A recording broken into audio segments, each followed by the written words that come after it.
Falcon, bienvenida. Yes, bienvenida. Bueno, tenemos una Tremenda tradición. actuación. Sí. Yes. Tú como coreógrafa debes de saber el meneito. Entonces, at the count of 3, we're all going to sit down and we're going to scream hua. Do you got that? 1, 2, 3, hua! First of all, that clip was very powerful. Yes. I mean, there's so much to it, and I want to see the rest of that episode, by the way.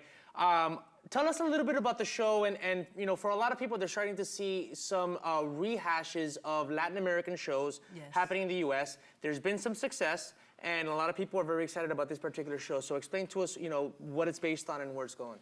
Well, they should be excited because it's based on a wonderful best-selling novel by Arturo Pérez Reverte called La Reina del Sur. Yes! Yes, it's a very good novel. You should read it. And it has been done before, you know, like in Spanish. This is the first time, as you said, that we're bringing it to the States with an American version. And I think the reason is because we have a good story, you know, and this is a good story. It's a good story with a lot of Hispanic talent in it. And I think it's worth watching. You know, it's very interesting. It has 3 female leads that are very powerful. The queen is played by Alice Braga. She's from Brazil. She's a wonderful actress. You've seen her in a lot of films. And also Justina Machado, that plays Brenda. And then we have a cast of people from all over the world, so it's very exciting. Well, your character, can you tell us about your character? Yes, I play Camila Vargas. Camila Vargas is the wife of Epifanio Vargas, played by Joaquim de Almeida. He's from Portugal. And Camila, it's a very interesting character because if you read the novel, if you see the original, the first version they did, Camila doesn't really appear. It's really a very small character. And in here, Camila, it's a drug lord. You know, she's a very powerful, very unapologetic, very strong, very intelligent woman. She's a criminal, but she has some interesting and very good qualities to her, I think. And it's good, you know, as a female, as a Hispanic, as a Latino, as a Mexican, it's great to be able to play a character like this. Pero es que impone de una manera, Verónica. O sea, en verdad, yo te vi, yo decía, wow. Y vi las fotos y luego veo la actuación. Es un poder y impones a tu alrededor y creo que eso es increíble. Yo te felicito profundamente, me encantó. ¿Es la primera vez que actúas en inglés? No, no es la primera vez que actúo en inglés. Es la primera vez que tengo un personaje. You want me to answer in You Spanish can do both. This is a bilingual show. Ah, ok, perfecto, qué bueno, qué bueno. Entonces hablamos los dos. No, es la primera vez que tengo un personaje en la televisión norteamericana. Vale. Pero yo estudié en Estados Unidos, estudié en Londres y entonces he actuado en inglés también muchas veces. Pues la primera vez, el primer papel que tengo en Estados Unidos y pues estoy muy contenta. Tremendo, no, Muy felicidades. orgullosa. Muy bien, muy bien. Estas series, estas narconovelas, narcoseries, como tú las quieras llamar, tienen un éxito increíble, pero it's like a love-hate relationship because la gente odia a los narcotraficantes, pero también los quiere porque han hecho también algunas cosas buenas para el pueblo. ¿Por qué tú crees que los aman y los odian tanto? Mira, yo no estoy segura de que los amen. Sí sé que hay narcotraficantes o ha habido narcotraficantes en la historia que han hecho cosas por el pueblo, pero en realidad yo creo que son dos cosas muy separadas, ¿no? Lo que estamos haciendo nosotros es contando una historia, es una historia de ficción basada en realidad, efectivamente, y creo que lo que es muy atractivo de ver una historia de estas es que tiene un poco de todo. Es un poco como lo que pasaba con los, you know, with the Italians and the mob. You know, you see all these mob stories. There's wonderful stories. I mean, going from The Godfather, which is a masterpiece, to, you know, The Sopranos, Goodfellas, like all these stories. And they're very similar, you know. This is I think for us as Mexicans, as Colombians, as Hispanics, this is the same equivalent. And the reason these stories are so powerful is because they have a little bit of everything. I mean, they have loyalties, they have hatred, they have love, they have survival stories, they have power, they have money, they have consequences. So it's interesting to watch that because it encompasses the whole human, you know, rainbow. They have a human side, which we tend to forget. They do. Those are, I mean, the movies about criminals, the best ones are the ones that show both sides and they show that gray area. Yeah. One great thing about shows like this, you know, you're alluding to those Italian mob stories. They put a lot of Italian actors to work. Yes. And these shows are also giving a lot of Latino talent. Yes, Amen thank God to for that. ¡Más latinos! Sí, porque hay mucho talento, ¿no? Yes, Yo creo que hay mucho talento en todas las áreas. Digo, acaba de estar Carlos aquí, que mis respetos. Hay muchísimo talento en todas las áreas, desde conducción, dirección, guiones, actores, productores. Y yo creo que hay espacio, hay diversidad, es Y importante la mucho diversidad. por descubrir también. Entonces Claro, estamos en un momento claro. increíble nosotros los latinos para este boom. Sí. Y tú estás de pionera abriendo esa puerta así de, con permiso, Pues gracias, ya pero- llegué. No, pero creo que, Sí, mira, sí. creo que ha habido mucha gente, desde Rita Moreno, ha habido, no sé, Ricardo Montalbán, ¿no? Anthony Quinn, o sea, ha habido mucha gente que empezó a abrir el espacio para los latinos, para los hispanos. Es una comunidad muy poderosa que nos tenemos que unir, que estamos creciendo. Yo ahorita acabo de llegar a Estados Unidos, tengo 1 año y medio, entonces yo soy una mexicana viviendo en Estados Unidos, pero estoy muy orgullosa de ser mexicana. Yo estoy igualita que tú. Y creo que es un buen momento porque la gente está abierta a ver un poco de todo. On the show, you play a drug lord. You're also Yes. a married woman. Yes. Who wears the pants in the house, honey? What do you think? I don't know. I see you wearing a skirt, so it's throwing me off I right don't now. need pants to wear the pants. There you go. That's a good one. I don't need pants to wear the And on pants. that note, we're gonna take a break and we're gonna be back with more with Veronica Falcon right here on the Zoo. Yeah!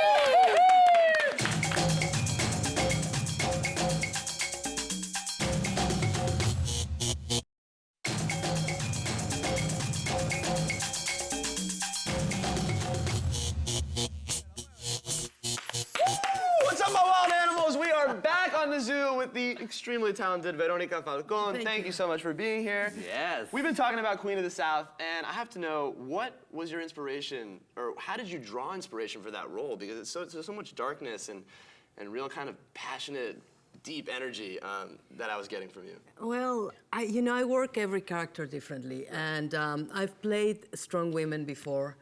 This is one of the strongest women I've played. Yes. And coming from Mexico, I know, a little bit about what's going on with the drugs, because you see it, you live it every day, unfortunately.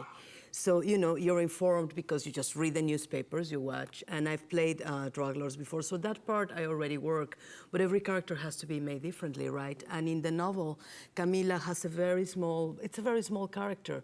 So, I had to draw a little bit of everything, and I reread the novel because the essence is there. And then you start recreating the character. Well, can I say something? I can never picture you playing a weak woman. I just gotta say that. But one thing, I wanna shift gears a little bit. First of all, the show looks amazing, and it has, like you said, taking something that happened in Latin America and giving that American edginess to it that we see in some of the better programming here. But it talks about something that's happening. It's the narco wars and what's happening in Mexico. As a Mexicana from el DF, can you tell us what the status is right now in the war on narcos or the issues that you're having with narcos in Mexico? I haven't lived in Mexico for a year and a half. I know every government is fighting against that. And again, we are just performers, we're players. And what we do is just, present a story. And, the stories that move us always are based in reality. I mean, you just saw, like the Carlos, the director that was just here, his story is so powerful because it's based in reality. Yeah. And that's the thing, that's exactly what you were saying. I mean, these characters, these stories are touching us and are moving us and are interesting to us because as a society, we see what happens. And one thing that I think is very important about Queen of the South is we're not really glamorizing it. I don't think we are because, yes, we show the power, we show the money and all the benefits that you may have, but the story starts with a very strong consequence. Yeah. Alice's character has a major consequence, and that's how the story starts. So you see the consequences of living this life. I mean, Camila is a very intelligent woman. She's very powerful, she's very strong, but her choices are not necessarily the best, She's sacrificing something she really cares about, and is her daughter. And you'll keep on watching and you see the prices she pays for what she has. Above everything, Camila is a mother, Camila is a wife. And these two things are very difficult to put together with being a drug lord. Right. And that's a major price to pay, your kids. What has Arturo Pérez Reverte said about this version? Well, I don't know. I haven't talked with Arturo. I haven't met him. I'm a big fan of his work. I mean, I read a lot of his novels. He's a major novelist. I hope he likes it. You know, we all tried to keep, even though it's a very free version from the book, we all tried to keep the essence of the characters. I know Alice, for example, worked really, really hard in keeping the essence of Teresa the way Arturo wrote it. Right. And I think she did a wonderful job at it. And the same with the rest of the characters. Does anyone know, I doubt that you're, I don't know if in researching this role you actually came across Rio Narcos to do your research, and I know that there's actually a lot of, not a lot, but there's women involved in Narcos, and you know, I'm from Miami, that used to happen too. Yeah. How do they feel about shows like this? Do they like these shows? Do they feel it's kind of I have glorifying? no idea. You know, She's it's like, not- I'm no friends with them. El Chapo, like, It's not like I have coffee with any of these people. I don't know them. I read about them. I read newspapers. I don't know. I think. You don't know El Chapo personally? What do you think? No. If she did, she couldn't say. If she did, she wouldn't be able to say. Exactly. Sorry. Let's leave it there. No, I'm an actor. I'm a player. You know, I imagine things. That's the thing. Acting is a work of the imagination. Right, yes. So you just read, you research, and you use your imagination, and hopefully you have a good story to draw from. And then you make believe. And if you're good at it, or you're a decent actor, people will believe that you are that character. I agree. But in all honesty, nothing further from the truth. I'm a very simple person. No, there's a lot of people. I mean, when you did the role, you must have seen the body count, and I'm sure you're instilling some fear around the people around you now that the show's on the air. By the way, Kate Del Castillo, who was on the original Reina del Sur, she did know El Chapo personally. she met him, and apparently he watched her show. So I guess these narcos love watching these narco series. Y esa es otra historia. Yeah, eso es otra historia, ¿no? Esa es otra historia. Meter a Verónica en lío ahora. By the way, we have our own kingpin that, or I You can do? call it our queen pin that Okay. is instilling fear around here at LATV. We have our very own Queen of the Zoo, and I just want to show the poster that we made for the Queen of the Zoo. Oh! Woo! Dennis, I don't think I've ever seen you wear a skirt. I've never seen your legs so bare. Wow, those are some amazing Did you legs. wax beautiful those legs. legs? Yeah, you guys better get in line, okay? Because, you know, I'm already passing out numbers. Thank you very much. Are we gonna get hate mail for that? I just want to know. I mean, No, I don't think, I mean, I thought it was hilarious. Don't, like, I don't think Glad is going to be sending any, you know, any letters to you with, you know, with concern over that Queen of the Zoo. The Queen of the Zoo, la of the Zoo. fabulosa, la talentosa, la diva, la reina del zoo, Dennis. Thank you. And you're dressed in white. yes. And I'm dressed in white, just like in the picture. Just like Alicia. Veronica, thank you so for much the for joining us occasion. today. No, thank you guys. Thank you so Gracias. much.